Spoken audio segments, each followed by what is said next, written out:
Gunung Muria. Gunung Muria yang terletak di pantai utara Jawa Tengah memiliki sejarah yang menarik. Berikut fakta menarik mengenai Gunung Muria yang kami dapatkan. Gunung Muria merupakan pulau vulkanik tersendiri yang baru terbentuk sekitar 1 juta hingga 10.000 tahun sebelum Masehi. Pada masa kuno, gunung ini dulunya merupakan sebuah pulau vulkanik yang terpisah dari daratan Pulau Jawa.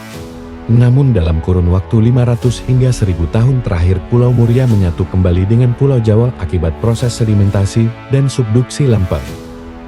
Dahulu, di antara Pulau Muria dan Pulau Jawa, terdapat selat yang disebut Selat Muria. Selat tersebut merupakan jalur transportasi dan perdagangan yang ramai dilalui kapal-kapal yang menghubungkan masyarakat Jawa kuno dengan masyarakat pulau-pulau lain.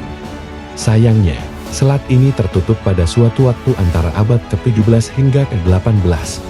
Penutupan Selat Muria tersebut diakibat oleh endapan fluviomarin. Wilayah perairan tersebut berubah menjadi daratan yang sekarang menjadi wilayah Kabupaten Kudus, Grobogan, Pati, dan Rembang. Dalam catatan Cina, Pulau Muria sudah menjadi kerajaan besar saat Kartikeya Singha memimpin Kalingga. Lalu lintas ekonomi dan politik berada di Selat Muria. Catatan Cina menyebutkan, yang menggunakan Selat Muria adalah Holing atau Kalingga dan Kerajaan Sepo. Ada yang mengatakan Sipo atau Siaba adalah Jawa. Kalingga terletak di Keling, kecamatan di Jepara yang berbatasan dengan Pati. Jika Kalingga menggunakan Selat Muria sebagai lalu lintas ekonomi politik, berarti wilayah Pati Utara dan Jepara bagian timur adalah pusat kota Kalingga. Sementara Selat Muria terbelah menjadi Pati Utara dan Pati Selatan. Pada abad ke-9, wilayah daratan Kudus mulai terbentuk, bersamaan mulai berkembangnya Kerajaan Mataram kuno. Hal ini terjadi dikarenakan sedimentasi yang berlangsung terus-menerus di Pulau Jawa, melalui pendangkalan sungai-sungai yang mengalir ke arah selat yang menghubungkan kedua pulau itu.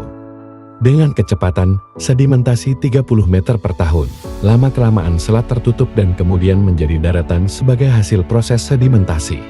Selain itu juga terjadi perubahan kondisi alam, karena daerah pesisir di sekeliling Gunung Api Muria telah terjadi perubahan fenomena geomorfik, perubahan fisik dan kimia, akibat proses-proses perubahan muka bumi. Perubahan itu diakibatkan oleh dinamika iklim dan dinamika laut. Tanah Muria yang kini dipijak telah memberikan kehidupan, seperti air yang berasal dari sumber hulu di pegunungan Muria. Air tersebut digunakan untuk mencukupi kebutuhan sehari-hari, mulai mandi, minum, memasak, menyiram tanaman maupun mencuci pakaian. Selain air, tanah, udara, satwa dan pepohonan, serta bentang alam di pegunungan Muria telah memberikan kontribusi bagi kehidupan manusia. Berbagai aktivitas manusia yang berhubungan dengan alam telah terjadi sejak lama, seperti bertani maupun berkebun. Bahkan masyarakat memanfaatkan potensi alam secara ekonomi, seperti menjual burung khas Muria, air, pasir, bebatuan, dan kayu. Gunung Muria adalah stratovolcano yang memiliki ketinggian sekitar 1.602 meter di atas permukaan laut, meskipun ada sumber yang menyebutkan 1.625 meter dpl.